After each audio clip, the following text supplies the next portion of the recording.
Hey guys, welcome back to Facing Giants, or welcome if you are new. I'm excited for another episode here. Obviously, it looks a little different.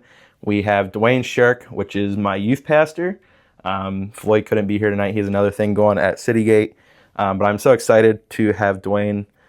He's been a big part in my life and my spiritual journey, and just has a lot of wisdom to share.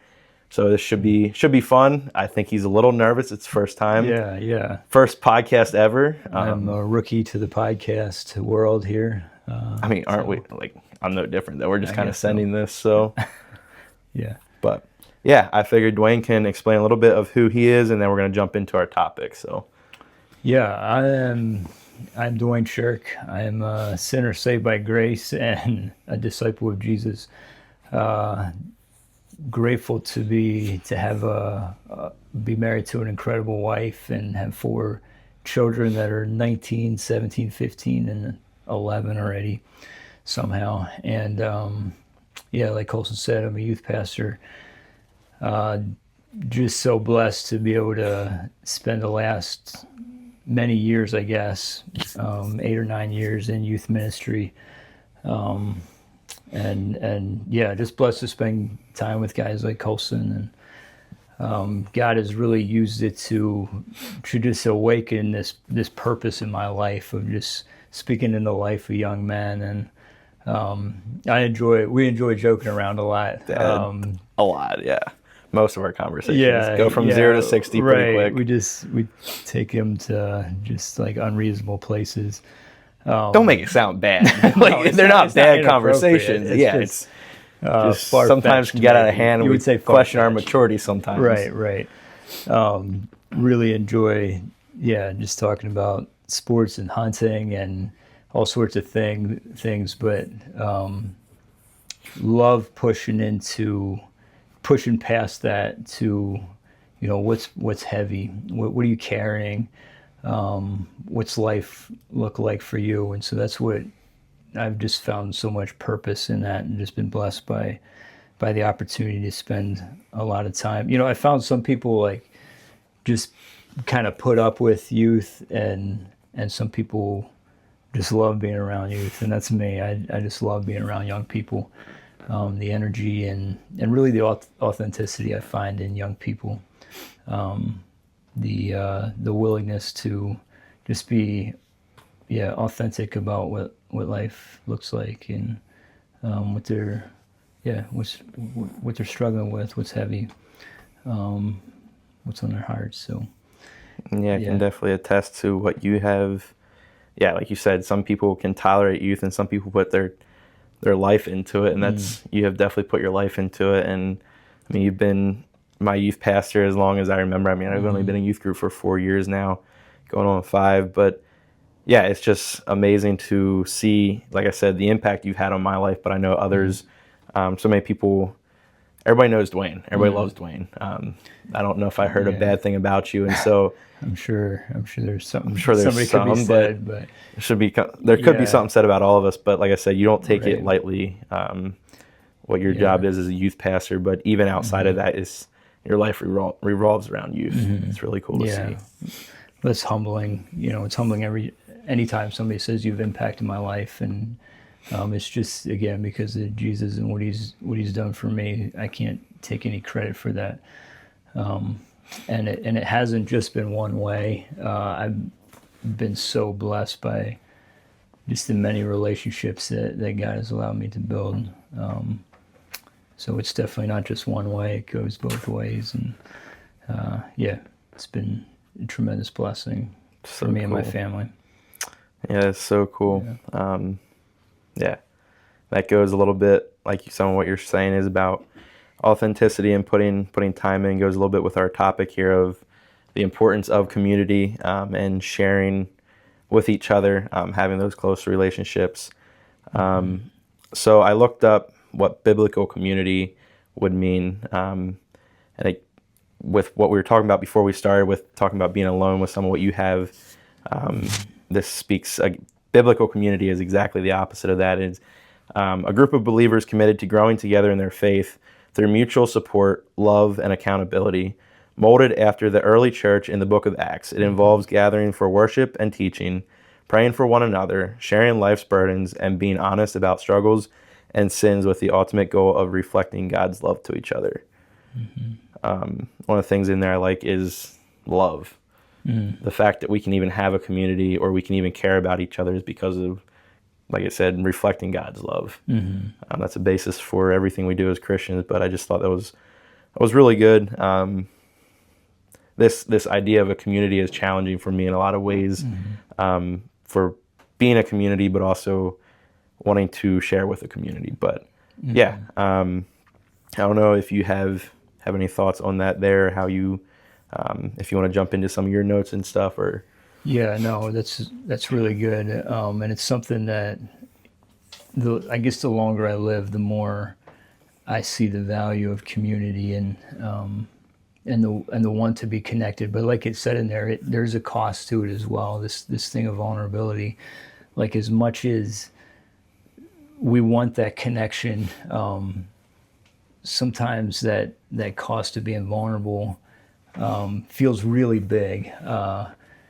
Like when we think about just opening up to the authentic, real me and letting other people into that space or see that, oftentimes that comes with a lot of fear of what if I open up and I'm made fun of or ridiculed, or I guess it comes down to trust, which is tied to this thing of love, like you were talking about.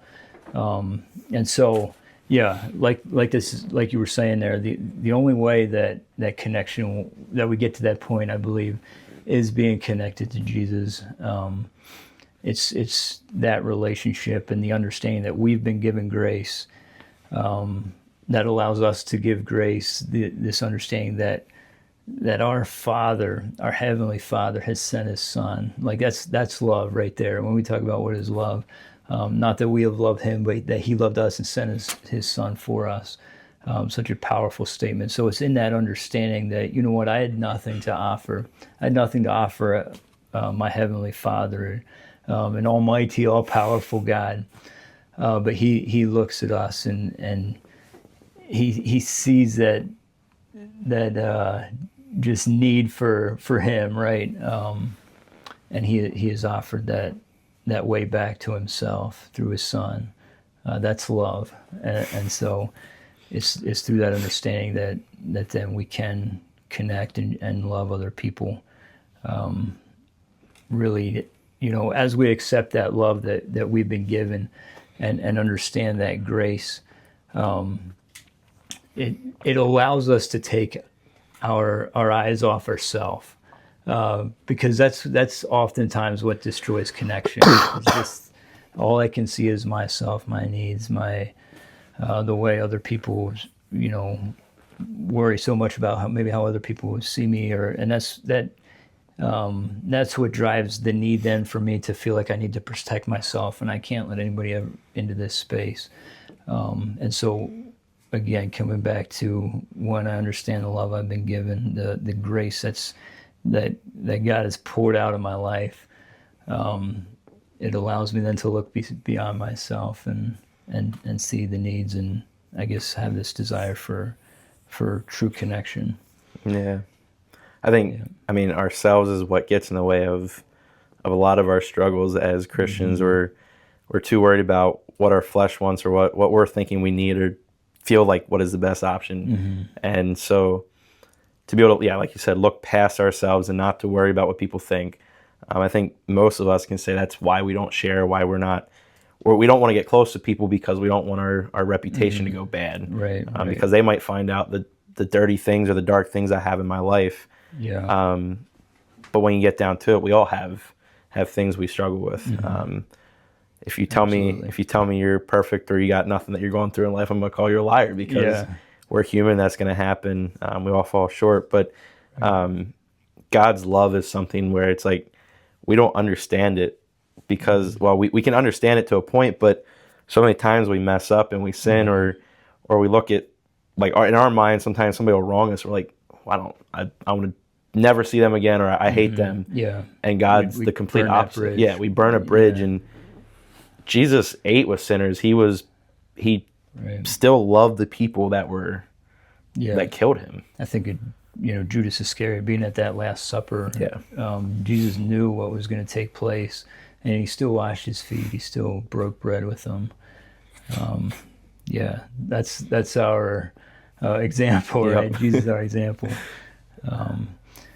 Yeah, I think like the opposite of connection is this thing of loneliness, and it seems like I'd seen a stat, like I forget what it was, something like 60% of people identify this feeling of loneliness in their life. It's a number that seems to continue to grow. And so it's like, why is that? What is creating this thing? And I find it in young people a lot, which it is hard to be a youth, and especially if you don't have maybe a group. I just think of youth group, and if you have a group that you're kind of moving into youth group with, you feel that connection, and that helps a lot. But even in that space, I've talked to many people that feel lonely. Like, it's like, yeah, I have friends, but I don't know if these people have my back. Like we were talking about, I don't know if I share, let them see the real me, what's going to happen. Like, are they just going to leave? Are they going to make fun and leave? Or do these people really have my back? And so it takes pushing beyond surface things. So yeah, when I think of like what is driving this feeling of loneliness, I think of like social media and those connections that have just grown. I can remember back when there wasn't any social media. Really? And so we're yeah, I'm pretty old, Colson. Now you may find me off my train of thought. No, but like we say we're more connected than ever with the technology we have, but from my perspective, this social media connection is sort of a fraud, fraud connection, or it's not a true connection, because social media and technology gives us it just makes it easier to make it look like everything's good in our life. We can portray that image pretty easily, and it seems the more we do that, the more we then feel the need to make sure that continues, which just drives this thing of we see it as protecting ourselves by keeping everybody kind of at arm's length, but what it's really doing is isolating us. And isolation is one of the enemy's favorite tactics in just tearing us down, especially in the life of a believer. So I feel it starts with this loneliness, this question, maybe this feeling, does anybody really understand? Does anybody really care? And the enemy is right there to jump all over that one and just say no. Like, they may act like it, but they don't really like you. Like, if they seen the real you, they would leave. Yeah. And we start agreeing with that, or it just drives this need to maybe protect ourselves, and so we keep everything surface level, and that feeling of loneliness just grows. And it seems like the more that grows, then the more we, even as much as we may want connection, we choose to isolate, because we're agreeing with nobody really cares, nobody understands, I'm misunderstood. That lie we just kind of take hold of as, and it kind of becomes who we are. And so that's what we got. We got this connection that you defined there at the beginning, and then we got this thing of loneliness and isolation. And it's weird how, or I find it funny how, or not funny, but like this feeling of loneliness grows into this, again, like we may want connection, but we start choosing to isolate because of, we start assuming when we like choose to believe the lie that nobody cares or nobody understands, we start assuming, as we look around our friend group maybe, or the people that we're spending time with, we just start assuming that's what, they don't care, they don't understand. So like it starts with this commitment that I'm better off. Connection starts with the commitment that I'm better off connected than I am alone. But the reality is that life and our experiences really test that. Because like you were talking about earlier, relationships are tough. They can be messy and they can be difficult, and it's just easier to burn that bridge. Yep. Yeah, I think back to what you said about the facade of what social media and the internet has done.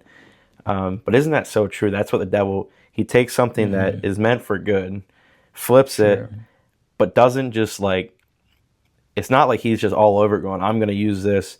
It's that little twist that he adds to it that that makes us maybe not think much about it. That it's we look at other people and go, we got connection here, when half the time we don't talk to those people regularly or ever actually. In fact, we're just friends with them on Instagram or Facebook or whatever. Rarely have conversations. Exactly. Yeah. And I've found for myself that is something that social media I had to get rid of, just with my story and the things I struggle with, but also just feeling uncontent and unhappy, trying to wasting many of hours on there trying to fill a contentment or fill something in a hole in my life by scrolling, feeling like I need something more, but I wasn't getting it.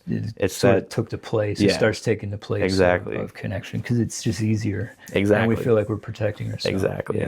Yeah. I also think too, like, I think of like my life of growing up, you don't really think much of the importance of friends, or, I mean, you have your friends, and I think growing up in school, I had my friends, but I didn't necessarily find the importance of that under the surface, like deeper, more than just a surface level of things until I was about 14 or 15 when I realized life is starting to happen. Things are starting to pile on. Life is not as easy as I thought it was.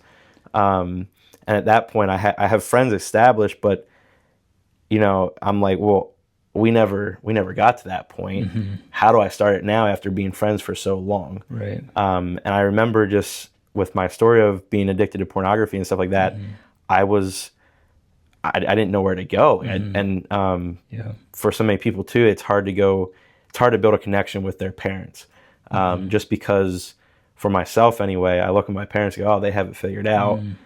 I don't want to go to them because either I'm going to get in trouble for the things I've been doing or the things I'm struggling with, or they have it figured out. So if they think I don't have it figured out, then what? Like, just that fear for anybody of just what's going to happen when I open up and share. Yeah, it's a very real thing. And then again, the enemy's in that, sending that message that you got to fight this on your own. You got to figure it out yourself.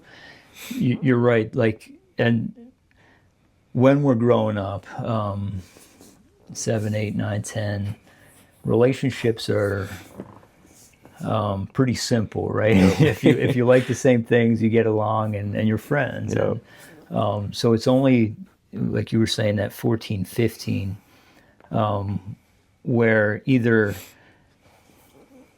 like conflict happens, maybe where it just seems more complicated.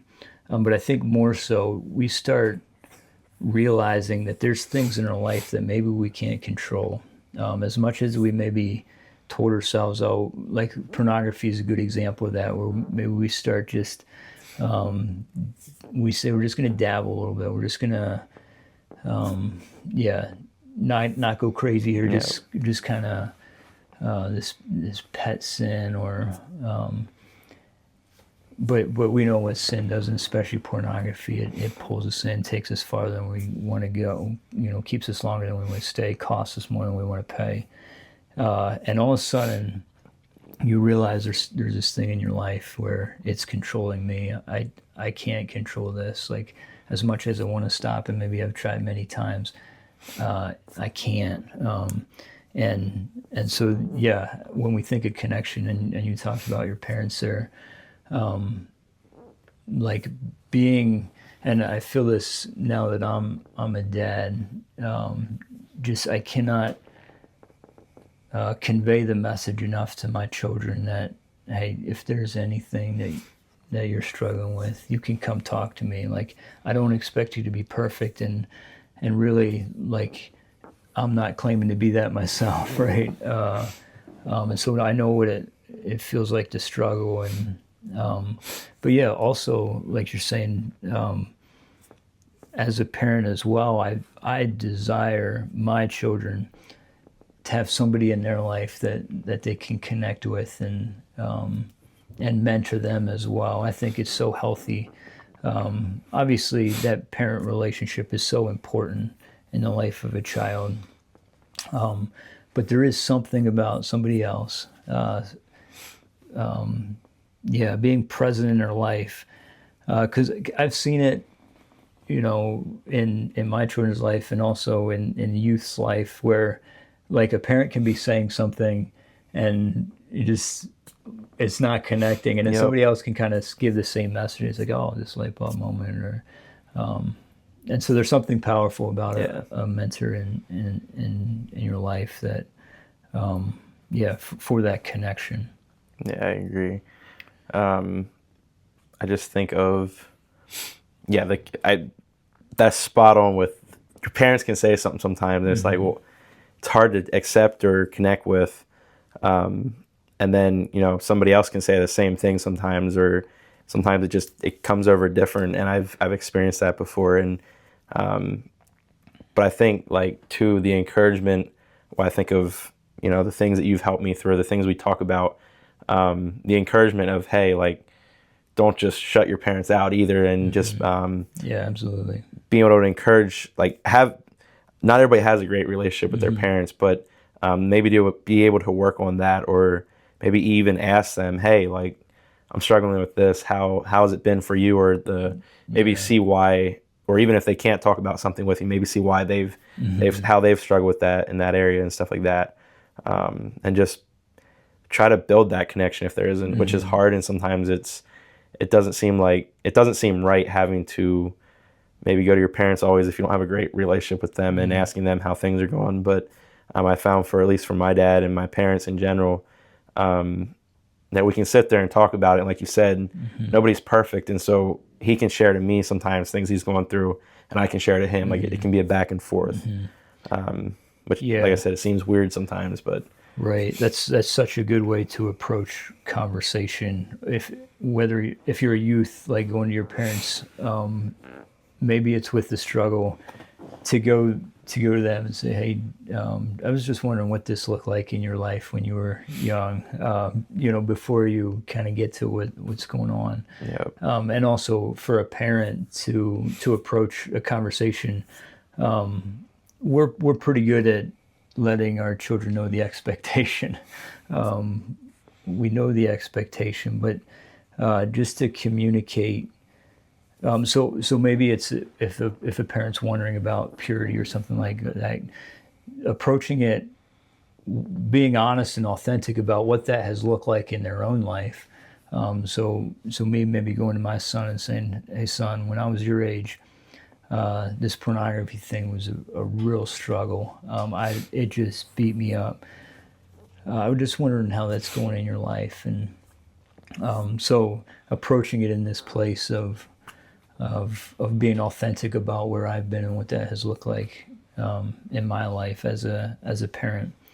That's really good. The thing about this parent relationship as it pertains to like connection and loneliness, I understand that I have the ability to either strengthen a feeling of connection in my children's life, or I can strengthen this thing of loneliness. Like that's also an opportunity, or a reality that is there. The way I treat my children will solidify one way or the other this thing of loneliness or connection. And I haven't always got that right. I have been the dad sometimes that just communicates the expectation without the authenticity and the heart and the grace along with that. So something I'm still working at. You'll probably continue to keep working at till the day we die, right? Right. Yeah. I think of like also as we're not perfect, or we all struggle in life. The feeling of how do I reach out to somebody or talk or ask them how things are going in their life, when I'm struggling with this, with what I'm going through. So how can I help them through life if I can't even get through life great on my own? And I think about the importance of community for that is we all help each other. When we're all reaching out and checking on each other, we don't have to deal with things on our own. And so I look out for you, you look out for me, and it brings that sense of this is easier because I don't necessarily have to deal, or I don't have to carry my burdens by myself. Even though, yes, you're still carrying your burdens, and you're if you reach out to somebody, you're kind of not carrying theirs, but you're helping them with theirs. But it makes that load feel lighter. Yeah, absolutely. Yeah. So loneliness, I say loneliness leads to isolation, which oftentimes leads to bondage. That's how it worked in my life. And so, like you're saying, how do we live in freedom? How do we break addiction? And like you're saying, this thing of connection plays such a powerful role in that. And so it's a good question. How do I like grow this thing of authenticity in my conversations that I'm having? And that may look different between like you and a mentor, or obviously, like as I think about our relationship, it didn't just happen. Like there's a foundation of just presence and just doing, whatever, weekend youth activities together, and that kind of builds a foundation. Always playing sports together and things like that. Kind of builds a foundation then to push that relationship to a deeper level. But as like to your question there, like that may look different as you think about your peers, and how do you get to a deeper level with your peers? How do you push that relationship in a friend group beyond just surface level things about like sports or hobbies or what's going on at work, who likes who, those type of things.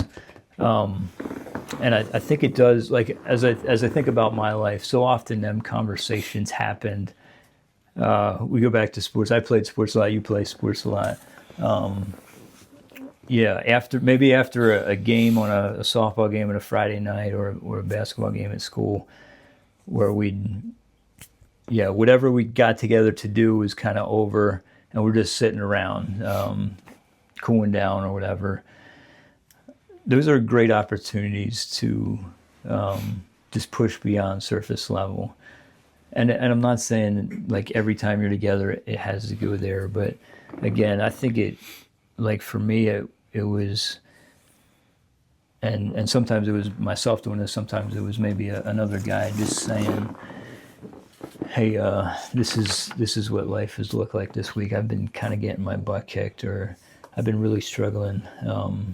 I was wondering what that looks like for you.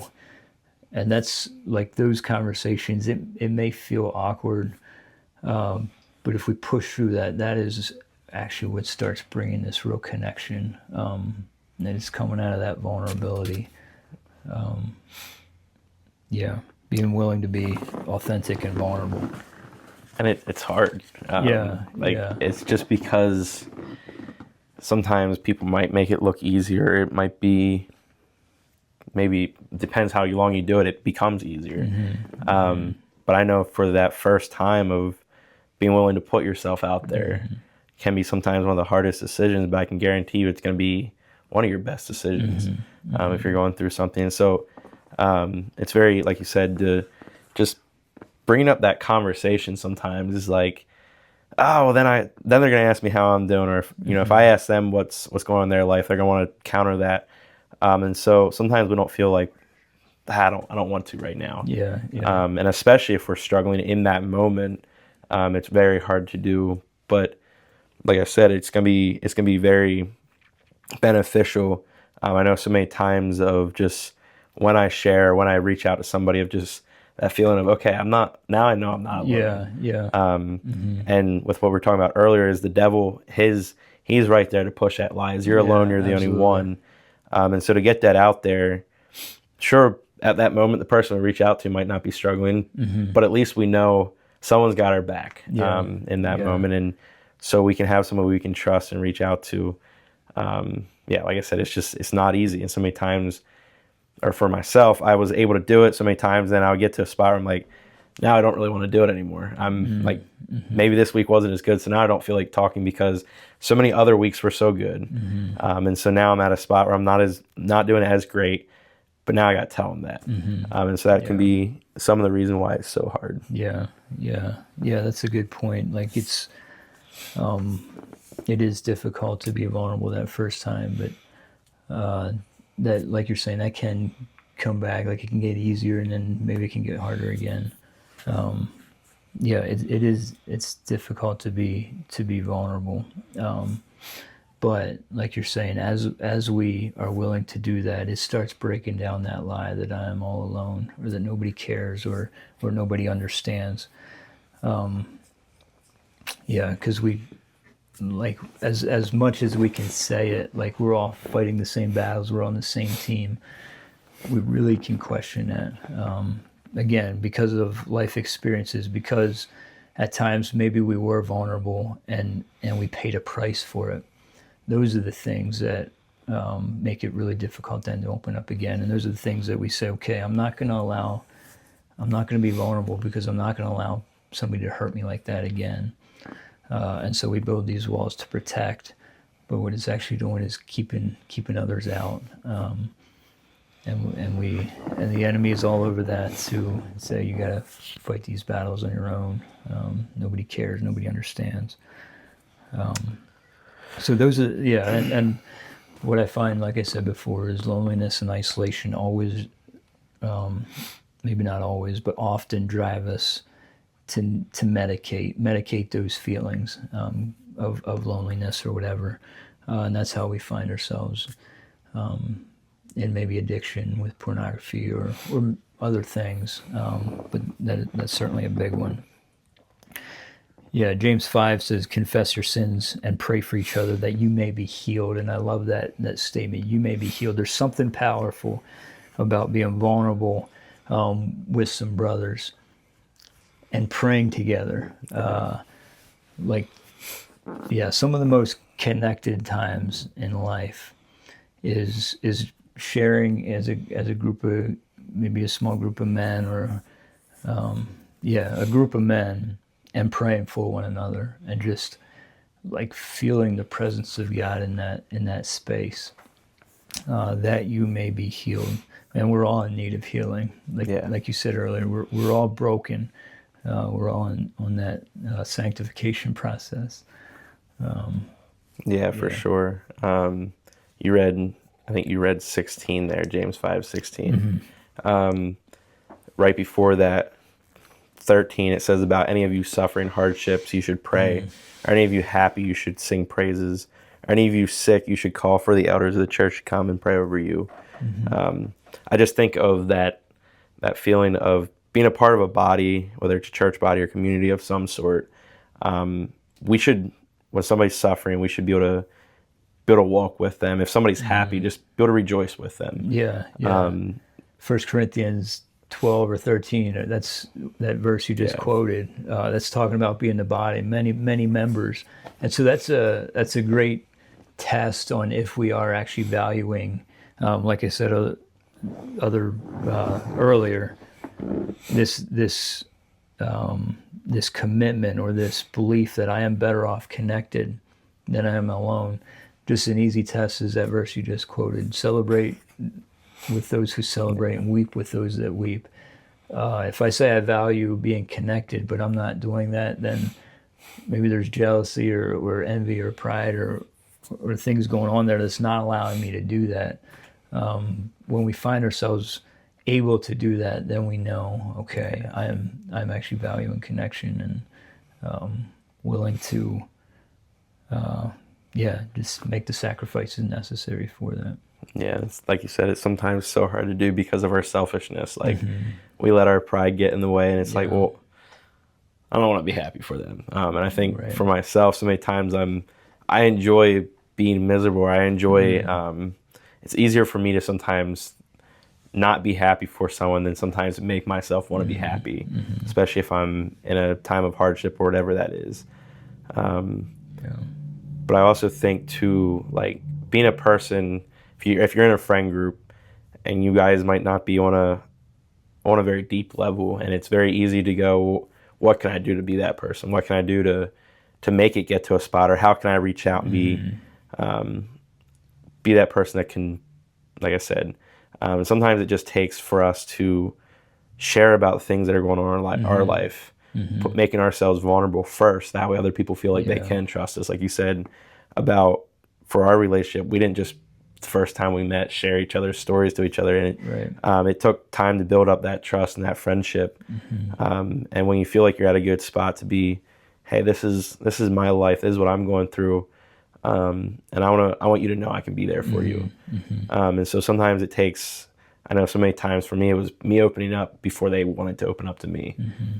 Yeah, I think about like maybe the most meaningful evening of connection that we've had in youth group that night in Ohio. Yeah. And that's what it really took. Guys being vulnerable, and then it was other guys in the room saying, I'm right there too. Yeah. And it kind of broke the doors open to this vulnerability that we're talking about, which led to this unbelievable feeling of connection, but also like the presence of God, I believe, being poured out on us that night. Because of, like you were saying, a few guys being willing to say, hey, this is where I'm at. I need you to pray for me. Powerful thing.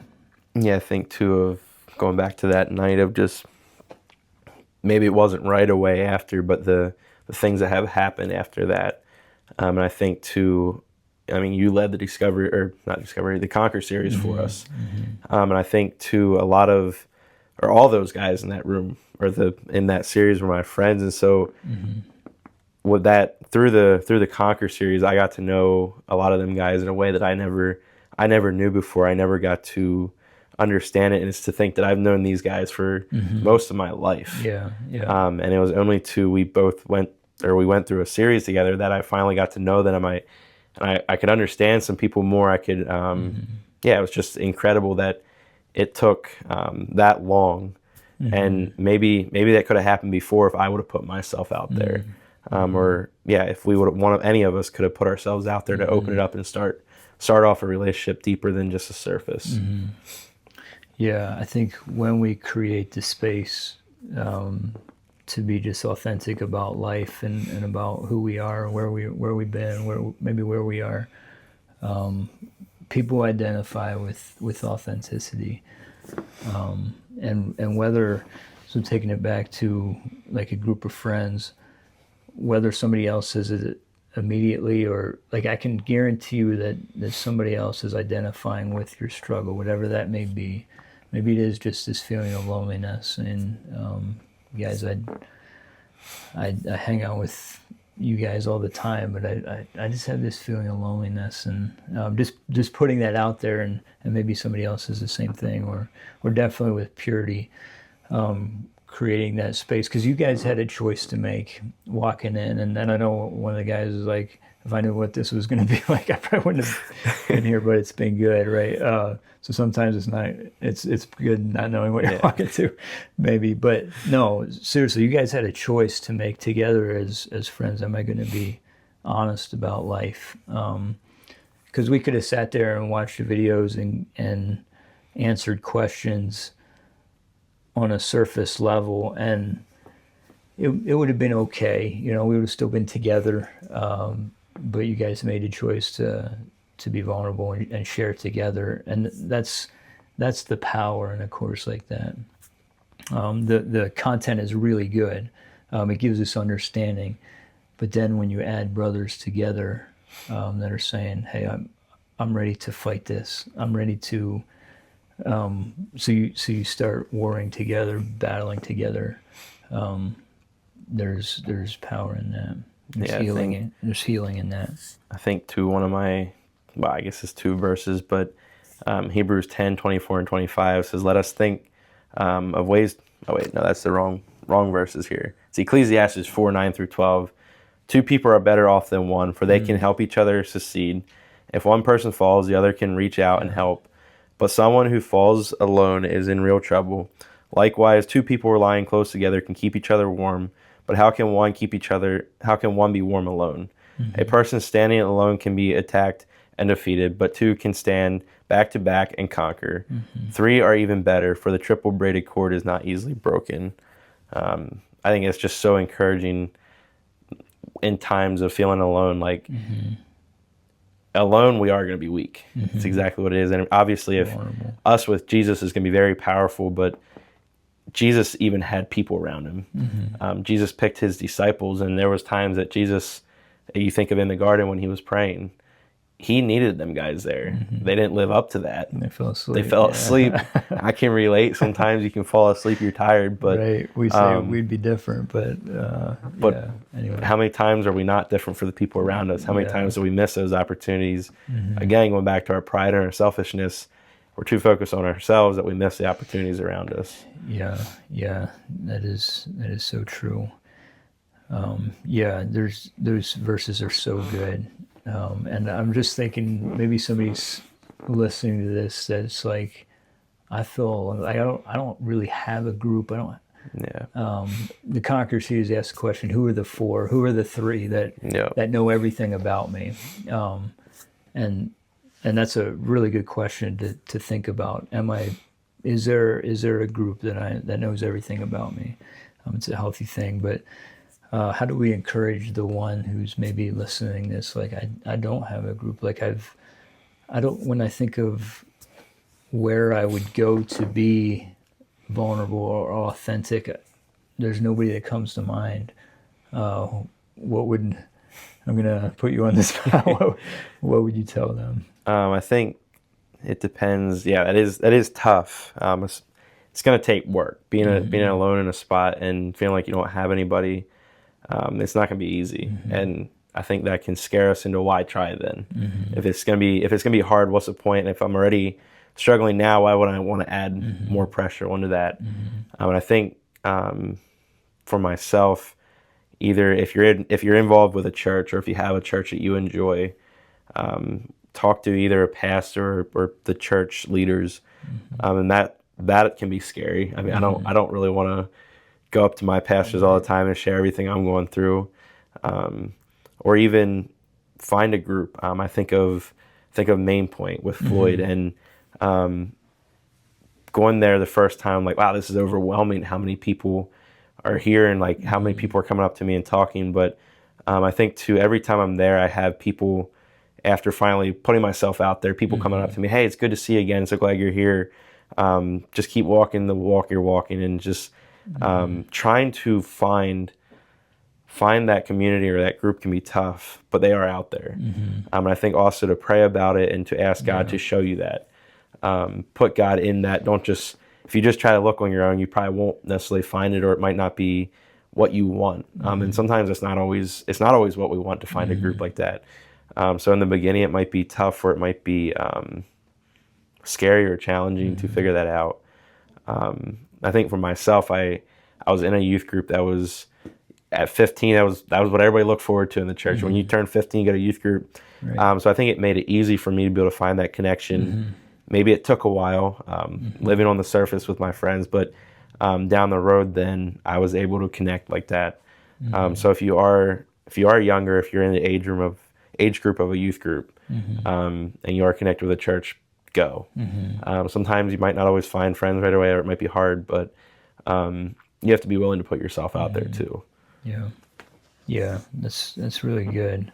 And again, our experiences, what your experience as maybe in a friend group before or a group before, where you've been wounded, is going to make that really difficult. And I acknowledge that. But yeah, to pay attention to those around you that you see being authentic and reaching out. And it's just a challenge for me, because I've witnessed youth that have struggled to connect.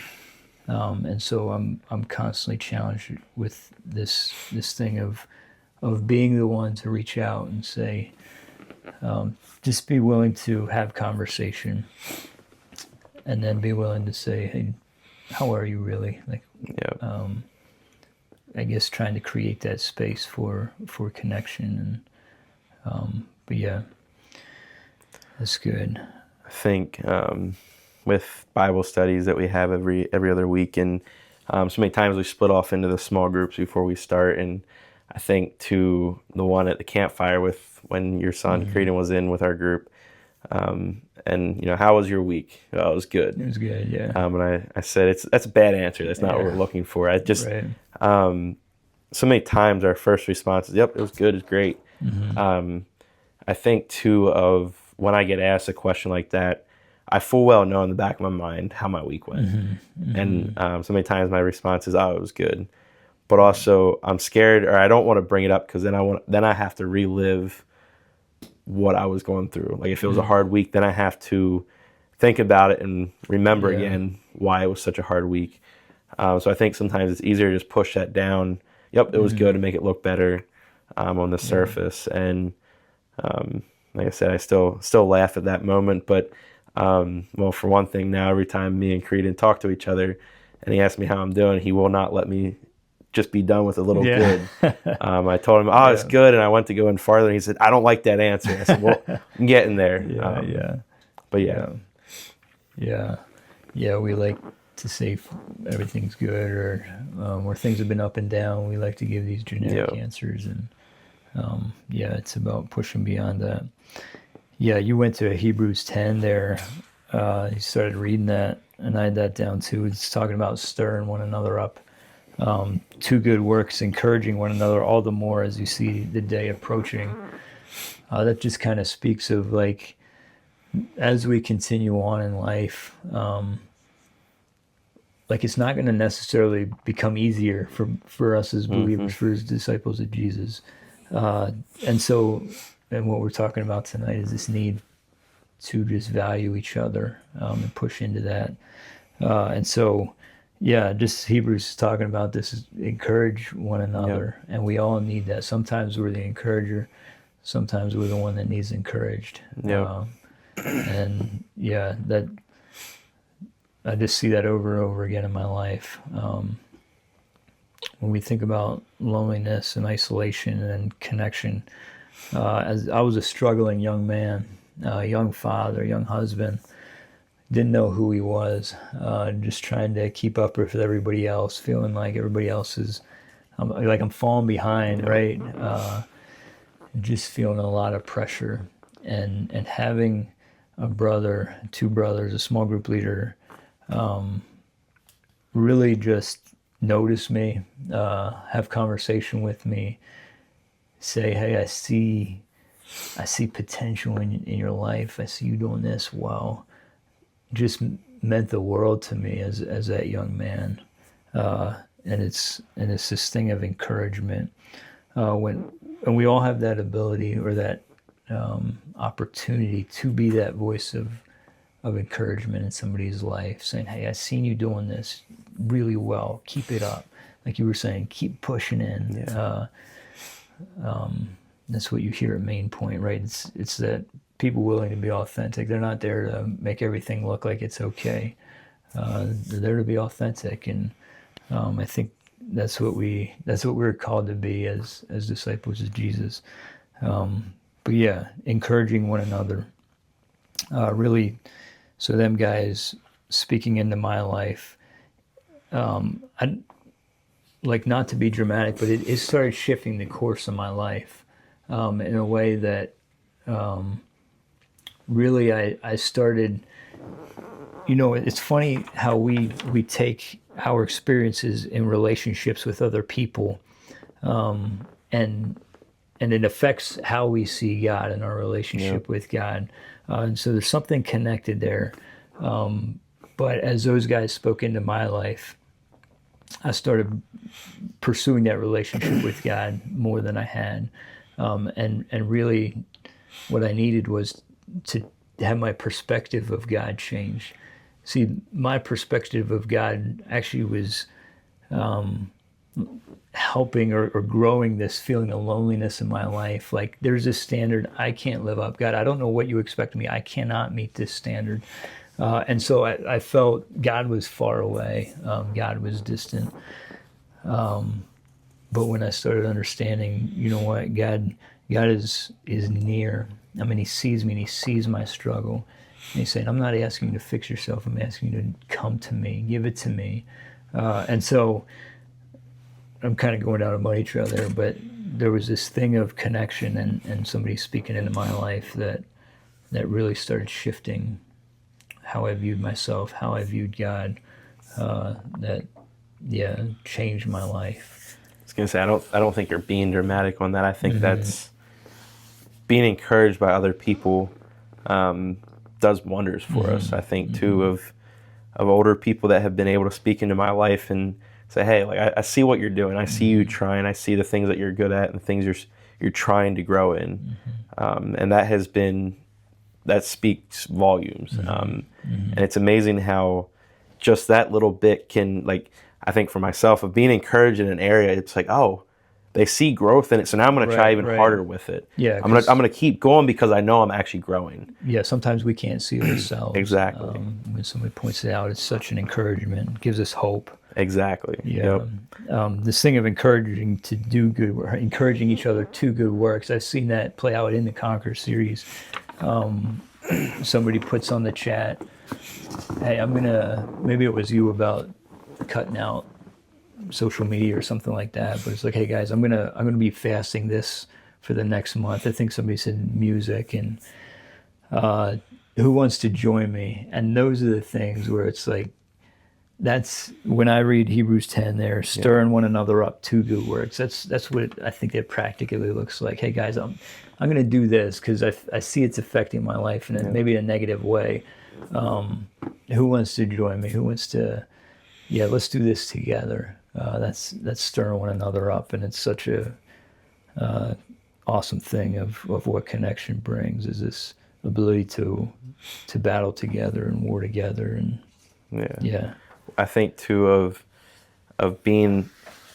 having brothers that are also willing to speak into your life, to encourage, but also what about the areas of maybe calling you out? I think that's something I struggle with, and I know when people call things out in my life, my first thought is they don't know what they're talking about. Right. I'm pushing you away because what do you know about me? Yeah.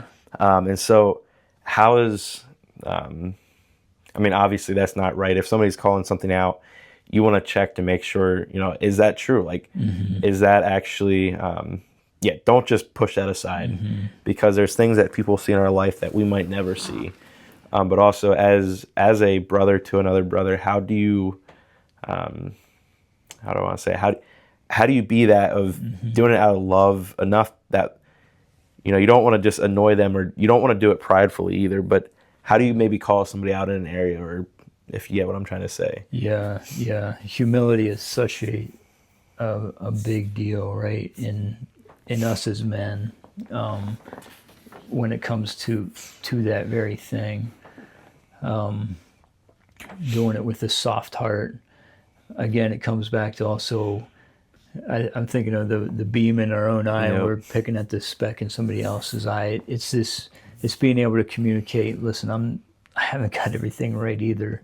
But this is what I see. And so I think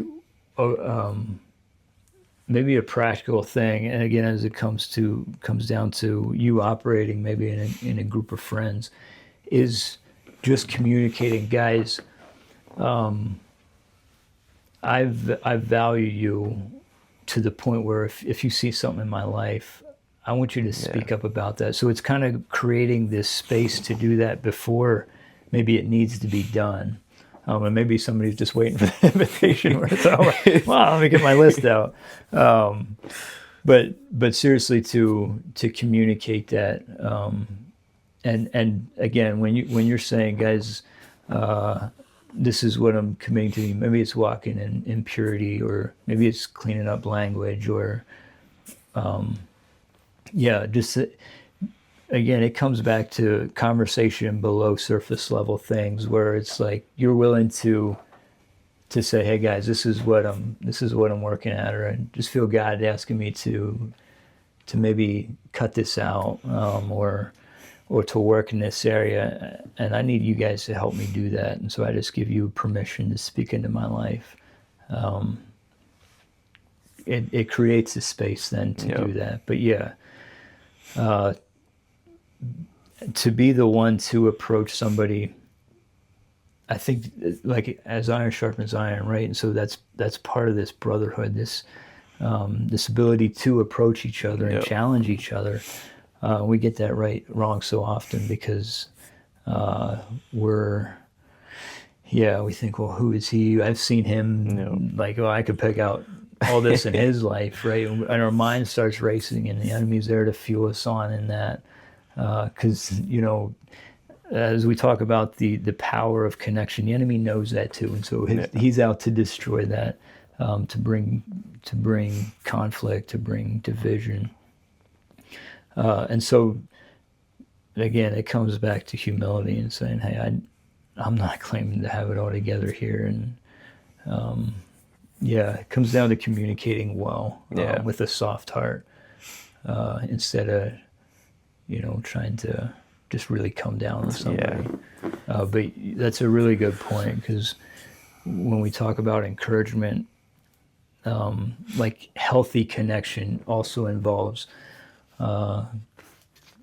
like you're saying, approaching, and that can lead to conflict sometimes. So the goal in life it can't be that there's no conflict. We're human beings, and we're different. We've had different experiences, and we're triggered by different things because of that. And so when we can take a step back and say, okay, the goal is not never to have conflict with somebody, but it's actually to handle that in a healthy way as men. And of course, like an identity, knowing who we are, knowing who our Father is, changes everything when it comes to relationships. That's kind of where we started, and we're kind of back to that. Yep. I think too, with being able to call something out, you have to know that you are doing this out of love. Mm-hmm. It comes back to reflecting God's love, and in my mind, that's not something. As soon as you think about it, it pops in your mind, hey, I'm shooting a text already, calling something out. Yeah. I think that takes serious consideration. Am I doing this because I just want to call them out and maybe hurt them? Or am I doing this because like you said, we have that relationship, and I genuinely want to see you grow. Yeah. And it pains me to see that you're struggling in this. And I want to call this out. So I want to help there and be there for you to grow. But also to think and pray about it, that not only if I am going to call this out in somebody, am I willing for them to respond in a way that maybe they're angry at me, or they're, like you said, there's going to be conflict. Am I willing to lose a friendship? Hopefully it never gets to that point, but do I love them enough that I might lose a friendship over this because I want to see them grow in this, or I know they're struggling in this and I want to help them. But also to think about, as if they respond in a good way and they ask you for help because you pointed that out, to know where to go. And I think that takes some time and some prayer about that before you just right away jump into that. Yeah. And again, I'd like, if everything's surface level and just hobbies and work, and there's really no space for them conversations. Yeah. So it's all kind of tied together in this thing of connection and brotherhood. Yeah, for sure. I'd say, I don't know if you have any. I guess I do have one question for you before we wrap up here. Would you recommend for everyone to have a mentor, someone in their life? I would recommend not just a mentor, not just friends that you can talk to, have multiple options, but would you recommend someone to have a mentor in life, or have that one person? Yeah. I think that's something we need. But how important is it to have someone older than us speaking into our life? Is that something you would recommend for everyone, or? Yeah, I would, just because I'm a youth pastor. No, not just kind of your job. Youth pastor. Yeah, I think I ask you guys the question often, like, whose life are you speaking into, and who are you allowing to speak into your life? That's what it comes down to. Am I like, I'm trying to think. I think Proverbs talks about just there being wisdom in a counsel, or just allowing somebody to speak into your life, give you maybe a different perspective, or just inviting them, creating the space for you to speak into my life, I think is a really healthy thing. And that goes for no matter who you are, not Yeah. just a youth, but I don't care if you're the boss of the company or a pastor, or, we all need mentorship, I believe, and this thing of allowing somebody to speak into your life. I guess I would just challenge those that are older. Like, I'm 40, so I'm older now. But yeah, whoever you are, like, to be that authentic person. And I think this is what I love so much about the purpose I have found in walking with young men is to be the voice of hope, to be a voice that, hey, it's okay if you don't have it all together. Yep. Like, we're all broken here. And being the voice of not just this expectation of perfection. And so as we're authentic about what our stories look like, it does give the invitation or open the door to somebody to approach us and say, hey, could we meet up sometime and just have some things I want to talk about? If I'm just constantly talking about how I've done everything great, and how I don't have any problems, maybe that's attractive to some people, but to me, I can't relate to that, you know. And as a young man, I wouldn't have been able to relate to that. I would have, and so, to be that voice of authenticity, being willing to talk about what life has looked like, and that just leads to a testimony of God's faithfulness. And that's what we want, the testimony of God's faithfulness. I'd seen a question recently that said, what do you have on your schedule this week that's going to matter in 10 years?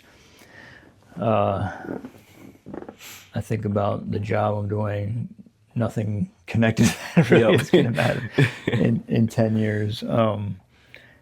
When I think about mentorship, when I think about connection and giving, especially that person that doesn't have that, that is lonely, giving them that place of connection. You know what? That's something that's going to have an effect that is still going to matter in 10 years. Yeah. That's a difference that's going to push out 10 years from now. And I believe we all have that opportunity. And so that's my encouragement. Just be authentic. Be willing to push beyond surface level. Let's talk about life. God is found in the realities of life. And we experience His faithfulness in them. That's really good. I have one thing here to end it. We are called to be one with the church, that we might encourage others to grow in their faith. Let's build relationships with people around us and not just be on the surface with them. Do we truly know what people are going through? It's challenging. Yeah, it's just something that a question I ask myself a lot is, do we truly know what people are going through? Am I willing to ask that question, ask people how they're doing? But I was really good. We weren't sure how long we were going to talk, but I don't know if you looked at the time, but it's been over an hour already. Okay. So we should probably wrap it up then. Should probably wrap it up. I said about 45 minutes, but I think this was really good. And well, I just want to say, like, the connection that God has allowed us to build, and with the guys behind the camera the same way. Just look at that as treasures. Yeah. I value them so much. So I appreciate being able to sit with you and I was going to say, I think it was tonight. A testimony of what a connection looks like. I think can be, obviously maybe not everybody knows what that looks like. I think with people in our youth group, they might be able to see that, but the value of that, and us being able to sit down and just share. I mean, a lot of the things I shared or we talked about is because we've experienced it in our own life. Right. And that's, I think, the reason we can sit down for so long. So many times we do it at youth group, we find ourselves talking so much and so long, and is because of this connection, this building that relationship, and just sharing what's real, sharing what we're going through. Yeah. So, and we know what, like, this giant, when we talk about facing giants, this giant of loneliness is a real thing. Yeah, exactly. But it's been a blessing. blessing to be able to push into connection, find sure. connection. But yeah, I'd say let's wrap it up with prayer. Do you mind closing us out in prayer? Sure. Yeah. All right. Let's pray. God, just grateful again for today. Grateful again that you have poured out your grace in our lives. And so we praise you again for that today. And God, we say we want connection. We also feel this this wrestling to be authentic and vulnerable with each other, and we ask, is there safe places to do that? So God, we thank you for the gift of connection, and I just pray that that walls could be broke down, and that real connection could happen, because it's a powerful thing when it does. I pray for the one that finds himself lonely tonight, finds themselves isolated and wondering, does anybody care? Does anybody understand? God, would your presence just rest on them right now? And God, would you lead them into places of connection? Would you lead them to people that are authentic and willing to be real about life and to listen? God, thank you for these brothers here tonight. It's a blessing on them and a blessing on everybody that's listening. In the name of Jesus, amen. Amen.